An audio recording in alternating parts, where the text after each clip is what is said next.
après avoir consulté les scientifiques, dialogué avec les forces politiques, économiques et sociales, après avoir échangé aussi avec tous nos partenaires européens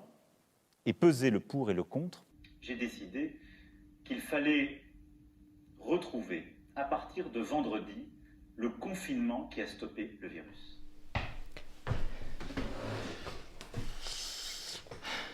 Bon, depuis hier soir, je me suis demandé où est-ce que j'allais passer mon confinement. Si je le passais ici, dans mon appartement à Caen, où je peux être seul, où je peux être bien créatif, dans lequel il n'y a que mon énergie qui est du coup positive et dans lequel je peux créer, je peux avancer, mais qui en même temps est un endroit où je serai seul. Et puis même si c'est un bel endroit et qu'il est largement assez grand pour un seul étudiant, pour moi, et même s'il y a la voisine en face, c'est pas quelque chose qui est durable pour moi, surtout si ça dure plus d'un mois. Donc l'éventualité de retourner à la maison avec mes parents, avec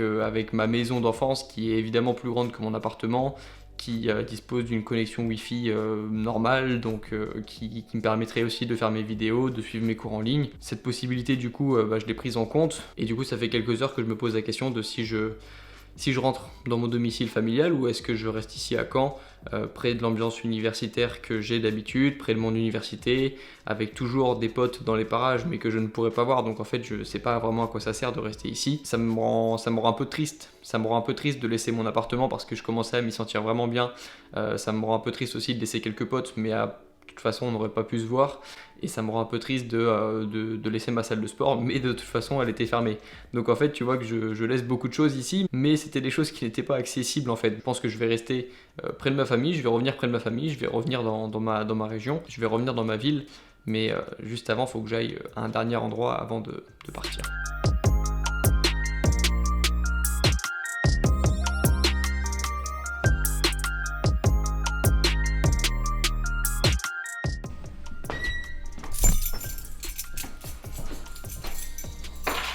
La vérité, c'est que ça me rend un peu triste de partir et beaucoup plus que lorsque j'ai connu mon premier confinement ici, parce que le premier confinement s'était déroulé dans des conditions où en fait vraiment je commençais à en avoir marre du rythme, je commençais à en avoir marre du manque de vacances aussi parce que j'avais pas eu de vacances à Noël. C'était vraiment arrivé une période où limite j'avais besoin de vacances et donc ça m'avait fait du bien de me couper de la fac. Mais c'est vrai que cette année je l'ai pas vécu de la même façon parce que là au contraire c'était le début de l'année et il y avait vraiment une bonne ambiance de ma promotion. C'est ce que je te répète en fait depuis les derniers épisodes, mais c'est vrai qu'il y avait une bonne ambiance. Le jeudi soir après mes cours j'invitais des potes à boire un café ici, enfin vraiment j'étais bien, j'avais un bon rythme, je rentrais le week-end, je faisais mon sport, enfin bref ça allait bien, j'avais pas vraiment d'envie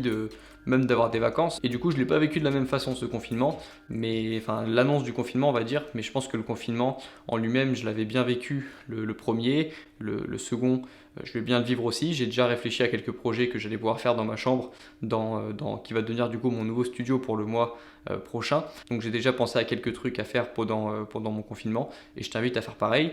Et puis du coup je vais te montrer ça, ça va être un remake pour les anciens de la chaîne, je vais te montrer comment ça va se passer mon confinement, je vais te montrer mes révisions en confinement, etc. On va peut-être refaire des lives avec Morgane sur des studies confinement, on va peut-être refaire ça, ça va rappeler des souvenirs à vous et à moi, et puis ça va être bien je pense que ça va être un bon confinement en fait, je l'avais bien vécu le premier, ça s'était bien terminé pour moi, ça s'était bien terminé pour beaucoup d'entre vous, et puis on va essayer de faire en sorte que ça se passe de la même façon. Puis sinon aujourd'hui j'ai pas fait grand chose, comme je t'ai dit, j'ai pas mal réfléchi à si j'allais rester ou pas ici. J'ai quand même profité d'avoir encore une journée de non-confinement pour faire venir un pote ici et pour enregistrer un podcast parce qu'en fait j'avais comme projet de faire venir plein d'étudiants dans mon appartement pour enregistrer des podcasts, pour parler de la vie étudiante et de parler de différents sujets, se faire des potes à la fac, apprendre ses cours plus vite, faire du sport en même temps qu'on est étudiant, etc. Donc on enregistre un épisode et puis je suis plutôt content parce que l'épisode dure quand même plus d'une heure, on a quand même dit pas mal de choses intéressantes. Et puis tiens, tu veux un extrait ? Je te mets un extrait maintenant. Une fois que tu as pris du recul, une fois que tu sais pourquoi tu fais tes études, une fois que tu sais du coup, si tu sais pas exactement pourquoi tu fais tes études, si tu sais au moins ce que tu vas faire le soir pour te changer les idées ou pour faire autre chose, si tu as des projets, ça va t'enlever beaucoup de stress et ça va te marquer toutes tes études, tu auras ce point en moins toutes tes études. Donc ça c'est vraiment un super investissement de son temps. Puis ça devient un cercle vicieux en fait où comme tu t'éclates en soirée, à chaque fois que tu es en soirée, mais il y a une partie de toi qui stresse parce que tu sais que t'es en train de détruire quelque chose, que ce soit ton estime, que ce soit tes ambitions, que ce soit ton potentiel. En tout cas, tu sais que tu t'amuses, mais t'es en train de ruiner quelque chose. Et t'as envie d'oublier ça, du coup tu retournes en soirée. Et j'ai connu aussi ce cercle vicieux. Si on ressent un manque lorsqu'on est tout seul, c'est qu'il y a un problème aussi. Moi, c'est simple, en fait, j'ai identifié du coup le moment où je suis le plus heureux. C'est le moment où j'ai... Et puis là, je me rends compte qu'il y a une bouteille ici. Faut avoir suivi le dernier épisode pour savoir pourquoi il y a cette bouteille. Et puis du coup, ce matin, j'ai enregistré le podcast de 10h à midi, en gros. Et puis j'ai appelé mes grands-parents parce que comme je te l'ai dit aussi dans une de mes dernières vidéos, c'est eux qui sont les plus isolés dans ma famille. Donc, je les appelle, donc je fais en sorte qu'ils aient quand même des personnes à appeler, parce que sinon je pense qu'ils s'ennuient, même si en fait mamie faisait du tricot et papy faisait de la peinture, donc même eux ils ont des projets, même eux ils s'occupent, et même eux ils trouvent des moyens d'être créatifs et de faire des activités manuelles pendant le confinement. Donc si eux arrivent à le faire, je pense que nous on n'a pas d'excuses pour se trouver des choses à faire pendant ce confinement. Moi je te dis, j'ai quelques projets en tête, on en parlera dans les prochaines vidéos, mais voilà, j'ai appelé mes grands-parents. Là je suis en train de finir mes valises et je fais un petit peu de montage de cette vidéo déjà pour qu'elle sorte à 18h, et puis je fais mes valises pour rentrer ce soir à la maison, et puis demain je pense que je commencerai encore un nouveau vlog pour te montrer vraiment comment ça va se passer le confinement. Et si je te fais beaucoup de vidéos en ce moment, tu as vu que hier je t'ai fait aussi une vidéo juste avant l'annonce de la fermeture des universités pour te montrer mon état d'esprit là-dessus. Si je te montre tout ça, si je fais beaucoup de vidéos en ce moment, c'est parce que c'est hyper important le début du confinement pour l'avoir vécu. C'est hyper important dès le début du confinement d'être positif, parce que c'est hyper important la perspective que tu as du confinement. Dès le début du confinement, c'est hyper difficile de commencer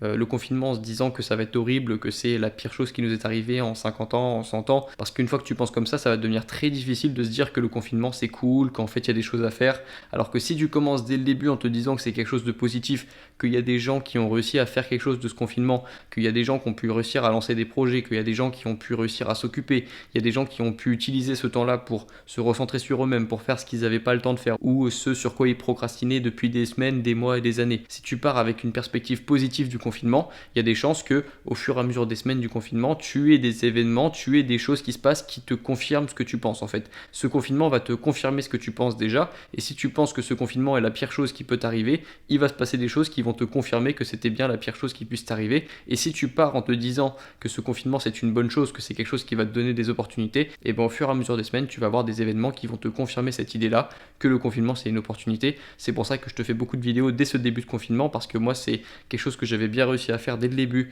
du premier confinement, c'était de comprendre que c'était quelque chose de pas si négatif que ça, ou qu'en tout cas on était confiné du bon côté, on était confiné chez nous et pas à l'extérieur de chez nous, et donc c'était quand même quelque chose de positif. Et puis t'inquiète pas, je t'ai quand même prévu pas mal de vidéos pendant les prochaines semaines, tu vois que j'ai déjà commencé le montage de certaines, le podcast avec mon pote Ivan va arriver dans quelques jours, il y a d'autres trucs qui vont arriver, il y a d'autres projets en tête aussi que j'avais en tête avant le confinement, mais qui vont être accélérés du coup pendant le confinement. Enfin bref, pour avoir déjà vécu un confinement vraiment tout seul, je sais à quel point c'est important parfois d'être entouré de ses proches ou de ses potes, mais d'être entouré de quelqu'un, même si on est dans un bel appartement. Donc pour moi la question elle était assez vite répondu. Écoute, la vidéo est courte, mais je vais m'arrêter ici parce que j'ai des choses à faire et parce qu'on va se retrouver de toute façon très bientôt. Je t'invite à regarder mes anciennes vidéos si tu as envie d'avoir de l'inspiration pour tes études, si tu as envie de rendre ta vie étudiante plus simple et si tu as envie d'être moins stressé dans tes études. Je pense que les dernières vidéos que j'ai faites et même celles que j'ai faites pendant le confinement l'an dernier vont t'apprendre beaucoup de choses, vont t'aider à prendre beaucoup de recul sur tes études, vont t'aider à voir tes études d'une manière vraiment différente. Je suis un peu ici pour te changer ta perspective des choses sur cette chaîne. C'est quelque chose que je fais bien et c'est quelque chose que je vais t'apprendre à faire du coup. Et puis nous on se retrouve très bientôt dans la prochaine vidéo. Bon courage dans tes études, bon courage dans tes projets et bon courage dans ton confinement. On se retrouve très bientôt sur YouTube et puis à la prochaine. Ciao.